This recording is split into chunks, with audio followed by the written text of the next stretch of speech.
Next thing we will be learning is the gradient tool, paint bucket tool, these three tools. And I'm recording it in second time because I messed up my recording. Let me check if it's recording this time or not. Okay, at least it is.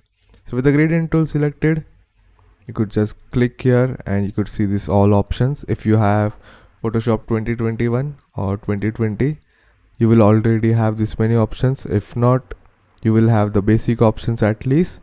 And the lower colors, in this lower icons, you could select the color which you want. So you could see I can choose color whichever I want. And then in the upper one, you could select the opacity of that one. So if I want it to be going from a color to a blank nothingness, then I can make the opacity to that thing.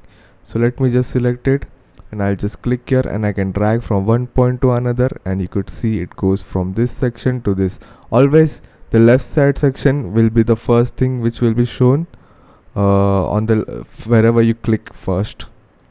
And if you just click reverse here, it reverses it, as you can see, but it will still be from left to right.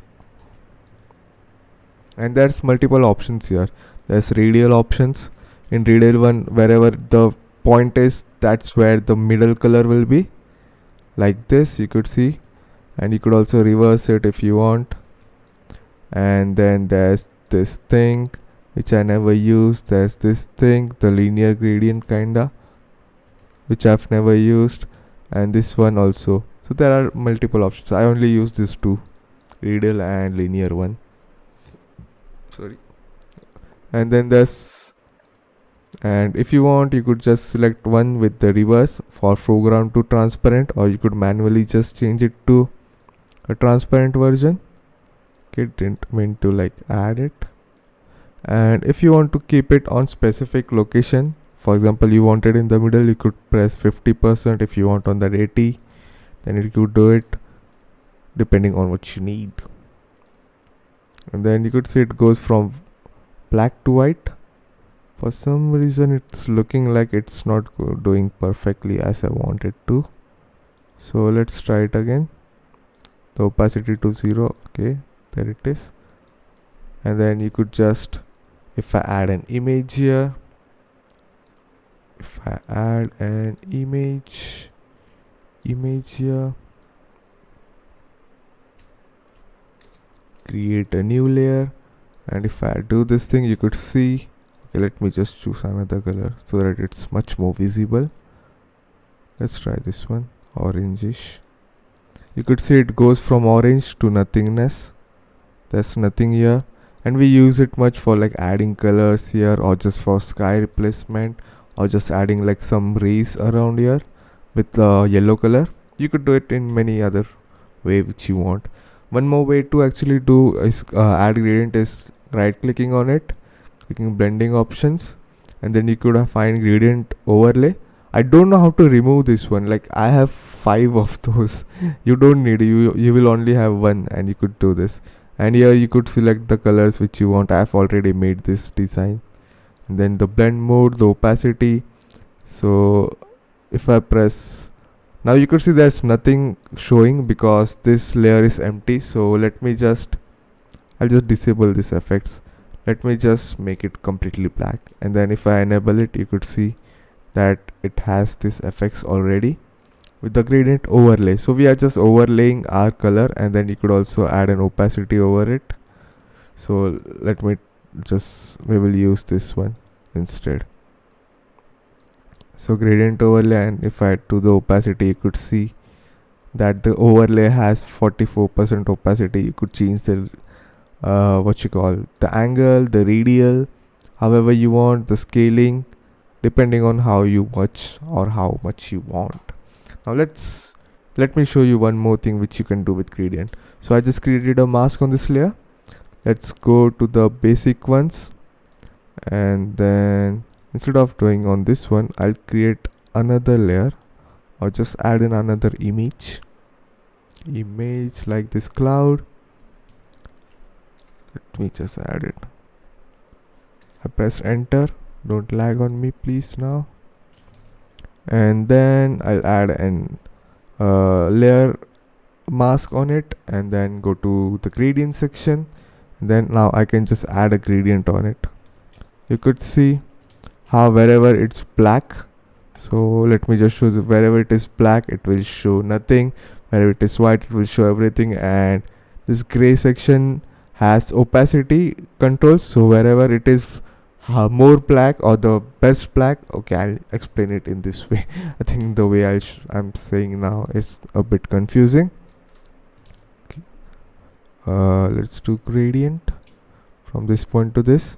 So now how the gradient works is, or any other mask, if you're using any other software, stuff like this will always be, this will be 0% and this will be 100%. So purest black will be 0%, purest white will be 100%, and between this you go from 0, 10, 20, 30 like this. So in middle it is 50%, 20, 40, 50, 80, and more like numbers between them. So you could see there's more options here, like opacity 0 to 100.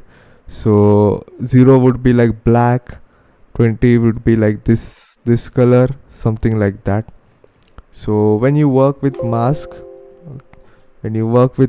like this, you could see that wherever it is this grayish color, it will be shown, but it will not be completely shown as white.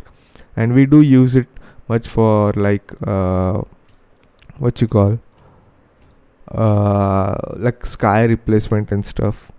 So if you want to give like this weird effect, if you want to like this one, you could see. Now let's check the next one, blur tool. I'm not gonna go details on these two tools, but it's just simple to understand. It just blurs stuff. So if you want to create some kind of effect with blurring, you could just do it. There's the strength, angle which you can control, and just like brushes, you could just right click and get these options. Next thing, sharpen. It just sharpens. So you could see these are quite blurry, so you could make it sharpen. If you do it too much, it looks unnatural. So depending on how much you want to do it, you could just do it. Sharpen the edges. If you do too much, you could see how it looks weird. I did too much on here. Next thing is the smudge tool. Just imagine there's a paint drop on your table and you just run your finger through it, like smudging it, like this finger. That's what it does. Just smudges it. Just smudge it. Smudge, smudge, smudge, smudge, smudge, smudge, like this. Next thing is the dodge tool. Anything you want to make brighter, here it is, the dodge tool. Want to make something brighter. Now don't use much on this your face and stuff, because many people are obsessed with going like being fair, but I think it's bad. Like don't go just making yourself brighter with this dodge tool. It's not like having being fair is actually a good thing or something like that. Many people use it on like Photoshop's portraits, and it makes me feel weird.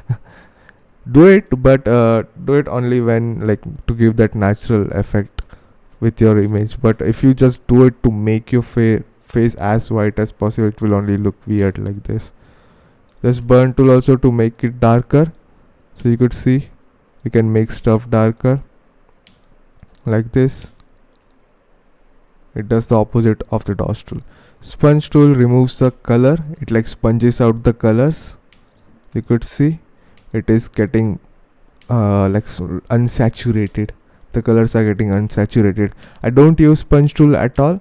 I use a thing called hue saturation, HEU and hue/saturation, which I'll make a video in future, which you can check in this playlist if I remember to do it. If I don't, just remind me please. That's all. I've already shown the pen tool. Next we will be seeing is the text tool, and I don't have any like it used to be such a like different image now, but I don't have any final image in this one which you want to make, but it was just a small tools which I don't really use except this ones. Oh, I forgot the paint bucket tools. Let me just show what this paint bucket tool does quickly.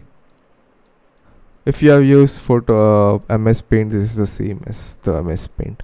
So with the paint bucket selected, I can choose any color and I just click there and it just fills with that color.